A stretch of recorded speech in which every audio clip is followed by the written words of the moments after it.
Shalom, आज हम हिजकिय्याह 3:15 में से असीरी के ताल्लुक से बात करेंगे और मैं आपको हज़ारों साल पहले की दुनिया मुल्क बाबुल में ले जाना चाहता हूँ, जिनकी सल्तनत अपने चौबन पर है।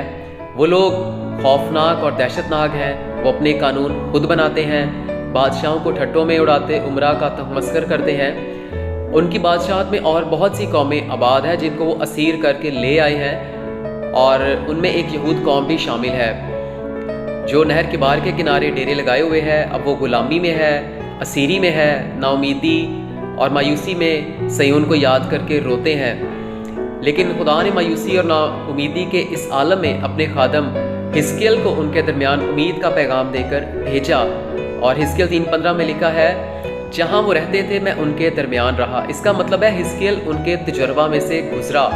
जिन हालात में वो रह रहे थे, जैसी हालत में वो थे, हिजकिय्याह उनके साथ था। वो उनकी तन्हाई में उनका शरीक रहा।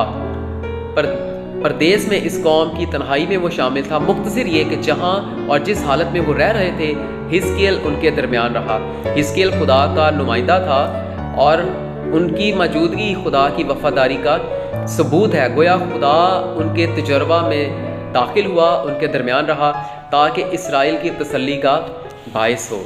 अब मैं आपकी तवज्जो इस असीरी की तरफ दिलाना चाहता हूँ, जिसका ताल्लुक किसी ख़ास मुल्क कौम से नहीं, बल्कि इसकी गिरफ्त में तमाम नस्लें, कौमें, कबाइल, ज़मीन पर पैदा होने वाला हर शख्स है। वो रूहानी असीरी है। ये रूहानी असीरी बाबल की असीरी से ज़्यादा खौफनाक, दहशतनाक, हौलनाक है। असीरी की सबसे जो बड़ी अलामत वो खौफ है। कोई ऐसा शख्स नहीं जो इससे बचा हो और या किसी ना किसी तरह के खौफ में मुब्तला ना हो। खौफ के बायस करोड़ों लोग घबराए हुए, खौफज़दा, जल्दबाज, बेअतमाद, बदगुमान, गुस्सा, शेखी, बातूनी, नफ़रत करने वाले, खुदगर्ज़, तन्हा, मुनाफिक हैं।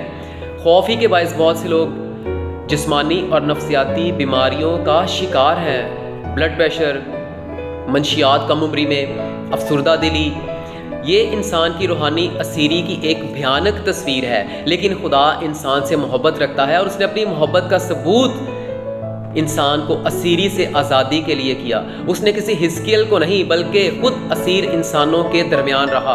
और लिखा है, और कलाम मुजस्सिम हुआ और फजल और सच्चाई से मामूर होकर हमारे दरमियान रहा।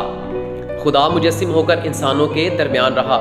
उसका नाम यस्सु रखा ताकि वो अपने लोगों को नजात दे। जिस धरती पर हम रहते हैं वो इस धरती पर रह चुका है। वो इंसान के साथ खाया पिया, उनकी खातिर इंसानी मौत का मज़ा चखा। जहाँ आप रह रहे हैं वो यहाँ रह चुका है। वो कहता है, तुम जो तन्हा हो मैं तुम्हारी तन्हाई से वाकिफ़ हूँ। तुम जो गरीब हो मैं तुम्हारी खातिर गरीब बन गया। तुम जिनसे बेइंसाफ़ी होती है मैं उसी ही की बदौलत सलीब पर चढ़ा। लूका 2:11 में तसल्ली देता है, डरो मत, देखो मैं तुम्हें बड़ी खुशी की बशारत देता हूँ जो सारी उम्मत के वास्ते होगी, कि आज दाऊद के शहर बैतलहम में तुम्हारे लिए एक मुनज्जी पैदा हुआ, यानी मसीह खुदावंद। इस मुनज्जी नजात दहिंदा पर ईमान लाकर आप रूहानी असीरी, गुनाह की असीरी, अबलीस के असीरी यानी गुनाह की गुलामी और कैद से आज़ाद हो सकते हैं। आमीन।